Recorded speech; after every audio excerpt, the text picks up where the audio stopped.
परम पावन परम पूज्य आचार्य प्रवर के श्री चरणों में सब भक्ति वंदना। वंदनिया साध्वी प्रमुखा श्री जी, आदरास्पद साधु साध्वीवृंद, समन्वयवृंद, उपस्थित भाइयों एवं बहनों। एक विचारक से पूछा गया कि मनुष्य की सबसे बड़ी शक्ति क्या है। उस विचारक ने समाधान देते हुए कहा, मनुष्य की सबसे बड़ी शक्ति है उसकी जुबान। जुबान में इतनी ताकत है कि वह अच्छे से अच्छा जीवन जीने के लिए तैयार कर सकती है। यानी परिवार में शांत सहवास इसी जुबान के कारण हो सकता है और परिवार में अशांत सहवास भी इसी जुबान के कारण हो सकता है। हमें कौन सा पथ चुनना है? शांत सहवास का पथ चुनना है या अशांत सहवास का? कोई व्यक्ति अशांत सहवास नहीं चाहता है, चाहता तो शांत सहवास है, परंतु इसके लिए क्या करना चाहिए? तो हमारी जो जुबान है, इस जुबान के 7 जादू हैं, यानी वाणी के 7 जादू हैं। यदि ये 7 जादू हर व्यक्ति के जीवन में आ जाए तो वह शांत सहवास कर सकता है। सबसे पहला जादू है आवश्यक बात बोले। कहा जाता है मौन रहना स्वभाव है, बोलना एक आवश्यकता है, किंतु अनावश्यक बोलना एक आदत है। हमें अनावश्यक न बोलना, इस बात को ध्यान में रखना है, क्योंकि यह आदत पड़ जाती है तो व्यक्ति अनावश्यक बोलता रहता है। आवश्यक बात बोलने वाले पर जनता का ध्यान आकर्षित होता है, उसकी बात को ध्यान से सुना जाता है। लेकिन जो व्यक्ति अनावश्यक बोलता रहता है, बहुत अधिक बोलता रहता है, तो उस पर उसकी बात को ध्यान से नहीं सुना जाता है। इसलिए हमें जितना आवश्यक हो उतना ही बोलना चाहिए। कहावत है जिसकी जीभ लंबी होती है उनकी जिंदगी छोटी होती है। यहाँ जीभ लंबी का मतलब ये नहीं साइज वाइज जीभ लंबी, इसका मतलब है कि जो व्यक्ति अधिक बोलता है, अनावश्यक बोलता है, वह व्यक्ति झमेलों में फंस जाता है। इसलिए हमें अनावश्यक बोलने से बचना है। तो वाणी का पहला जादू है कि हम आवश्यक बात को बोले। दूसरी बात है ऊंची भाषा बोले। हम बोले पर कैसी भाषा? ऊंची भाषा, व्यंग्य रहित भाषा, कटाक्ष रहित भाषा, कटुता से रहित और सत्य भाषा बोलने का प्रयास करें। यदि हम भाषा कैसी बोलनी इस बात पर ध्यान देते हैं तो हमारा जीवन भी ऊंचा बनता है। जो व्यक्ति ऊंची भाषा बोलती है वह ऊंचा जीवन जीता है, और जो ऊंचा जीवन जीता है वह उच्चता को प्राप्त करता है, सम्मान को प्राप्त करता है। इसलिए हमें इस बात पर ध्यान देना है कि हम सामान्यतया भाषा उच्च बोले। जोधपुर की भाषा उच्च भाषा कहलाती है। हर भाषा, उस भाषा में हर सेंटेंस में सा शब्द का प्रयोग करते हैं, तो बहुत मीठी भाषा होती है। तो हमें भी ऐसी भाषा बोलनी चाहिए जो दूसरों को आकर्षित करने वाली और दूसरों को कटु न लगने वाली, ऐसी भाषा का प्रयोग करना चाहिए। भाषा भाषा में उच्चता होनी चाहिए, भाषा भाषा का सौंदर्य होना चाहिए और भाषा में मिठास होनी चाहिए। अगर हमारी भाषा में मिठास होती है तो हम उच्चता को प्राप्त करते हैं। जो व्यक्ति तुच्छ भाषा का प्रयोग करता है वह तुच्छता को प्राप्त करता है, वह सबकी दृष्टि में बौना बन जाता है। गुणों को अगर बढ़ाना है तो हमें अपनी भाषा को भी अच्छा बनाना होगा। यदि हमारी भाषा सौष्ठवपूर्ण होती है, सुष्ठु होती है, तो वह हर व्यक्ति को अच्छी लगती है। हर व्यक्ति चाहता है वह उसके पास बैठे, उससे बात करे। कहा जाता है कि शरीर में गर्मी की आवश्यकता होती है। जैसे शरीर में गर्मी की आवश्यकता होती है, वैसे ही वाणी में सभ्यता की आवश्यकता होती है। हमें सभ्य भाषा का प्रयोग करना चाहिए। संस्कारित जीवन की पहचान होती है भाषा। जो व्यक्ति संस्कारित जीवन जीता है उसकी भाषा भी उन्नत होती है, उच्च होती है। एक श्लोक में कहा गया है न जार जातस्य ललाट सिंगम कुले प्रसूतस्य न पाणि पद्मं यदा यदा मुंचति वाक्य बाणम तदा तदा जाति कुलम प्रमाणम। अर्थात जैसे जैसे भाषा को छोड़ा जाता है, जैसे वाक्यों का प्रयोग किया जाता है, उससे व्यक्ति की जाति और कुल की पहचान होती है। हम यदि ऊंची भाषा का प्रयोग करते हैं, सौष्ठवपूर्ण भाषा का प्रयोग करते हैं, तो उसकी पहचान होती है कि वह कुलीन परिवार का होगा। क्योंकि जो व्यक्ति कुलीन होता है, वह व्यक्ति अपनी भाषा का प्रयोग करते समय भी ध्यान देता है कि मैं ऐसी कोई ओछी भाषा का प्रयोग न करूं जिससे सामने वाले को खराब लगे। तो भाषा के माध्यम से व्यक्ति की पहचान होती है। श्री राम ने वैद्यराज सुषेण को आमंत्रित किया, बुलाया, और वैद्यराज जब वहां पहुंचे और श्री राम की सौम्याकृति को देखा तो वे उनसे आकर्षित हो गए। सुषेण को बुलाया गया था लक्ष्मण की चिकित्सा करने के लिए। तब सुषेण ने कहा श्री राम से कि मैं रावण का सेवक हूं और अभी आप रावण के मित्र बनकर नहीं आए हैं। यदि मैं लक्ष्मण की चिकित्सा करता हूं तो इससे क्या होगा? स्वामी द्रोह का पाप तो मुझे नहीं लगेगा?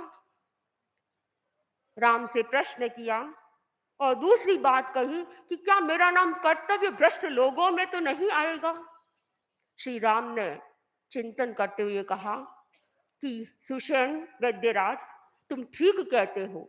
यदि तुम अभी लक्ष्मण की चिकित्सा करते हो और मैं वास्तव में अभी रावण का मित्र बनकर नहीं आया हूं, यदि तुम लक्ष्मण की चिकित्सा करते हो तो तुम्हें द्रोही अवश्य बनाएगी और इसलिए तुम्हें चिकित्सा नहीं करनी चाहिए। हनुमान जी से कहा कि इन्हें ससम्मान विदा करो यहां से।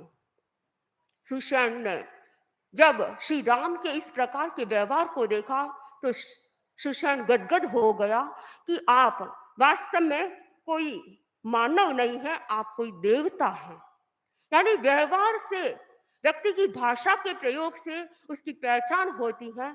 यदि श्री राम भी सुषेण के साथ इस प्रकार का अच्छा व्यवहार किया, इसलिए वह गदगद हो गया, उनके द्वारा सम्मानित हुआ और वहां से विदा हो गया। तो हम जब भाषा का प्रयोग करें तो भाषा का उच्चता का ध्यान रखें, अच्छी भाषा का प्रयोग करें, तुच्छ शब्दों का प्रयोग न करें।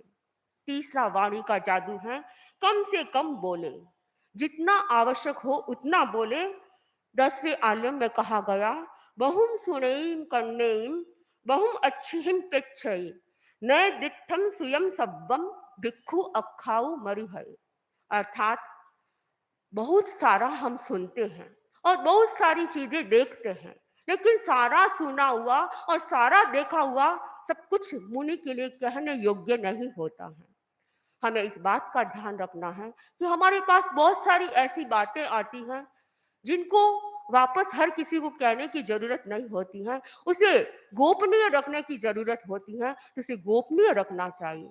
जो बात कहने योग्य होती है उसे ही कहना चाहिए।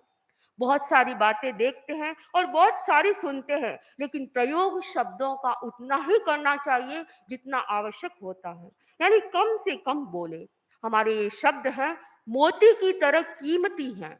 जैसे आप खरे मोती होते हैं, उनकी कीमत आप आंक सकते हैं, उन खरे मोतियों को आप ऐसे ही नहीं, उसकी कीमत को आंकते, उसे ऐसे ही नहीं गंवाते हैं। वैसे ही ये शब्द है वो बड़े कीमती हैं, इनका प्रयोग करते समय हमें तोल तोल कर प्रयोग करना चाहिए। शब्दों का इस प्रकार से प्रयोग करें कि हमारी समय शक्ति का अपव्यय न हो। ऐसे शब्दों का प्रयोग करें जिससे हमारा समय व्यर्थ न जाए। ऐसी वाणी का प्रयोग करें जिससे हमारी शक्ति व्यर्थ में खर्च न हो। इसलिए हमें बोलते समय ध्यान रखना चाहिए कि ज्यादा न बोले। ज्यादा बोलने वाले की बात में न अधिक सच्चाई होती है, न कोई अर्थ संगत होती है। इसलिए जितना आवश्यक हो उतनी वाणी का प्रयोग करें, क्योंकि बहुत सारे ऐसे लोग भी होते हैं जो कंटिन्यू नॉन स्टॉप बोलते रहते हैं और उनकी बात को भी ज्यादा ध्यान से फिर सुना नहीं जाता है। जितना आवश्यक है उतना तो बोलना जरूरी है, लेकिन अनावश्यक कंटिन्यू बोलते रहना हम अपनी शक्ति को व्यर्थ खर्च करते हैं। इसलिए आवश्यकता के अनुसार बोलना चाहिए। एक राजा के पास एक शिल्पकार आया। उसके हाथ में 3 डॉल थी, गुड़िया थी। उसने राजा को उसकी कीमत बताई। तीनों ही दिखने में एक जैसी, एक ही साइज की, लेकिन तीनों की कीमत में बहुत बड़ा अंतर था। पहली गुड़िया जिसकी कीमत 100 रुपये थी, दूसरी गुड़िया की कीमत 1000 रुपये और तीसरी गुड़िया की कीमत 10,000 रुपये। राजा ने कहा, इतनी कीमत का अंतर क्यों एक जैसी जब तीनों ही दिखने में हैं? शिल्पकार ने राजा के सामने 3 तिनके लिए और पहली गुड़िया के कान में तिनका डाला। वह तिनका दूसरे कान से निकल गया। दूसरी गुड़िया के कान में तिनका डाला, वह मुंह से निकल गया। और तीसरी गुड़िया के कान में तिनका डाला, वह पेट के अंदर चला गया। ये घटना तो आप लोगों ने कई बार सुनी होगी। इसके आगे क्या होता है?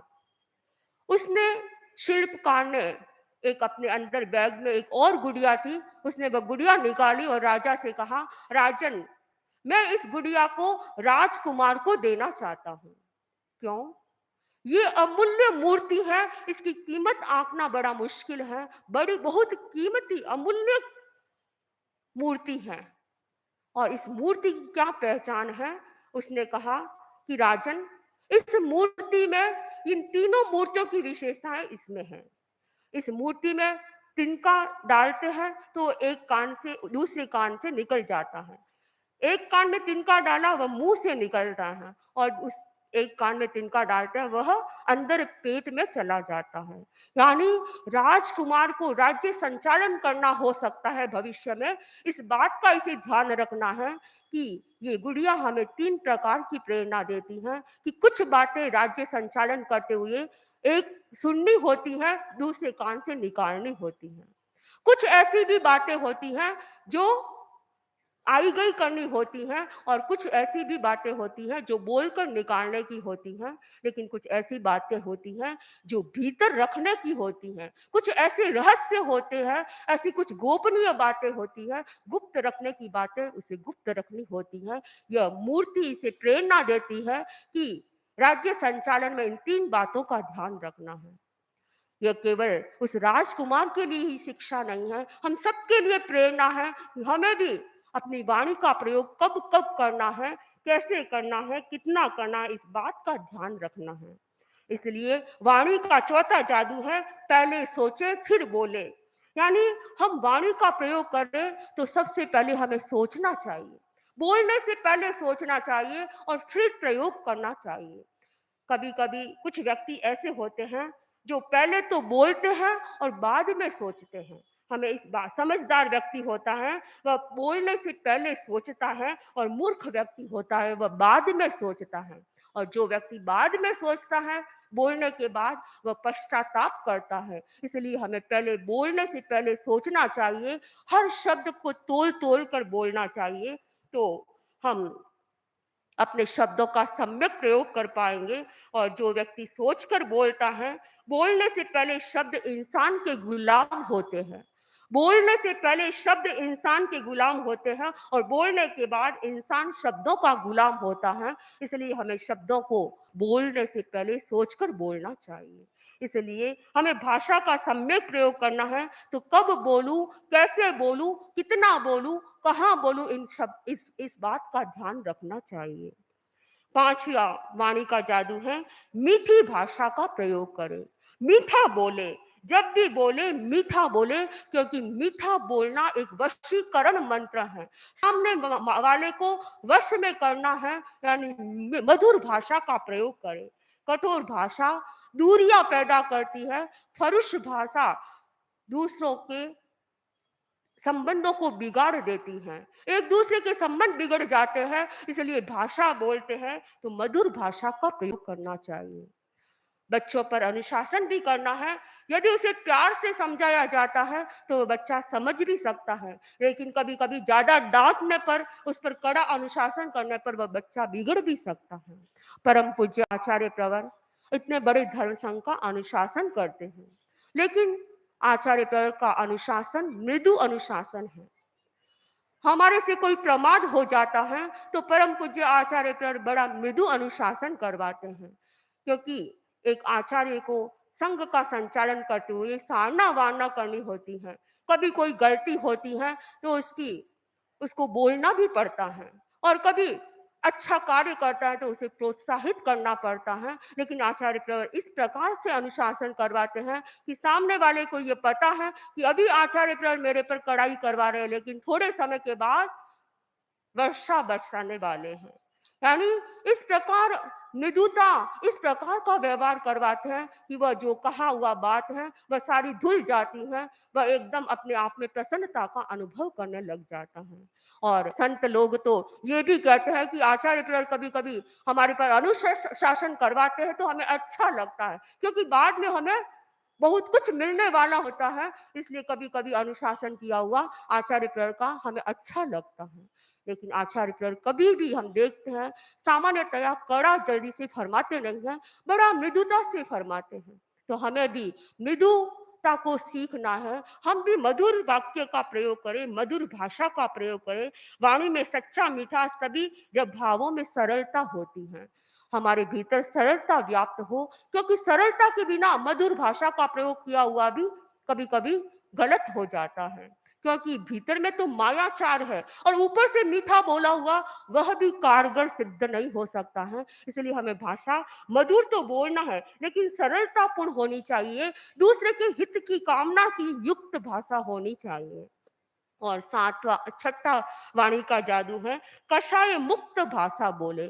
कषाय से युक्त भाषा नहीं होनी चाहिए, क्रोध में नहीं बोलना चाहिए, अहंकार से युक्त वाणी का प्रयोग नहीं करना चाहिए, माया से युक्त वाणी का प्रयोग नहीं करना चाहिए, और लोभ से युक्त भाषा का प्रयोग नहीं करना चाहिए। हमें कषाय से मुक्त भाषा का प्रयोग करना है, ताकि हम शांत सहवास कर सके, परिवार में रहते हुए, समाज में रहते हुए और समाज में कार्य करते हुए भी हम अच्छा सहवास कर सकते हैं, शांति से जीवन जी सकते हैं।